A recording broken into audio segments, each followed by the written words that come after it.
என்னோட பெங்களூர் பயணத்தில் நான் வந்து கிட்டத்தட்ட ஒரு சிவசுப்பிரமணிய சுவாமி கோயிலுன்னு சொல்லி அந்த கோயில் வந்து நான் திடீர்னு ஒருத்தங்க ஃபோன் பண்ணி சொல்கிறாங்க, பெங்களூரில் அந்த கோயில் திட்டமே கிடையாது, ஆனால் முருகர் போகணுன்னு உத்தரவு கொடுத்துட்டாரு. எனக்கு தெரியுது அந்த கோவிலில் வந்து ஏதோ ஒரு விஷயம் நடக்க போகுதுன்றதை வந்து எனக்கு அதுக்கு முன்னாடி நாள் தியானத்துலேருந்தே நான் உணர்ந்துக்கிட்டே இருக்கேன். திரும்ப உணர்ந்துகிட்டே இருக்கும்போது அங்கே ஒரு நிறைய முருகபக்தரை சந்தித்தேன்.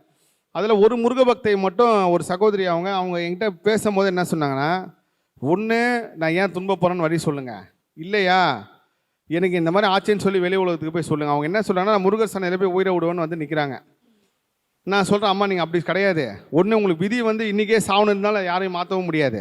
ஒருவேளை இந்த பிறப்பில் இப்படி துன்பத்தை அனுபவிச்சுட்டு இன்னும் அடுத்த பிறப்பு வரப்போ இன்னும் உங்களுக்கு ஒரு பெரிய சந்தோஷம், பெரிய ஒரு வாழ்க்கை கிடைக்கும்.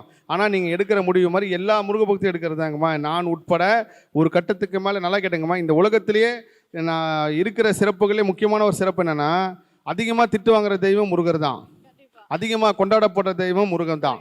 நீங்கள் சிவனையும் அம்மனையும் யாரும் அவ்வளோ திட்ட மாட்டாங்க, பெருமாளை கூட யாரும் திட்ட மாட்டாங்க. ஆனால் முருகப்பெருமான் பாருங்கள், அவர் திட்டு வாங்குற மாதிரி வேறு எந்த தெய்வமும் திட்ட மாட்டாங்க, அவர் கொண்டாடப்படுற மாதிரி வேறு எந்த தெய்வம் வந்து கொண்டாடப்பட வைக்க மாட்டாங்க. ஏன்னா அப்பேற்பட்டது. இப்போ முருகர் யுகத்தில் பாருங்கள், ஒரு சின்ன ஒரு சிலை வந்து முருகர் சிலை முகம் மாறினதுக்கே எப்பேற்பட்ட விதத்தில் மக்கள் கொந்தளிச்சாங்க பார்த்தீங்களா? எவ்வளோ பெரிய வைரல் ஆச்சு. இதுதான் முருகர் நம்மளுக்கு மட்டும் சொந்தம். அந்த ரத்த பாசம் வந்து துடிச்சிக்கிட்டே இருக்கு முருகருக்காக.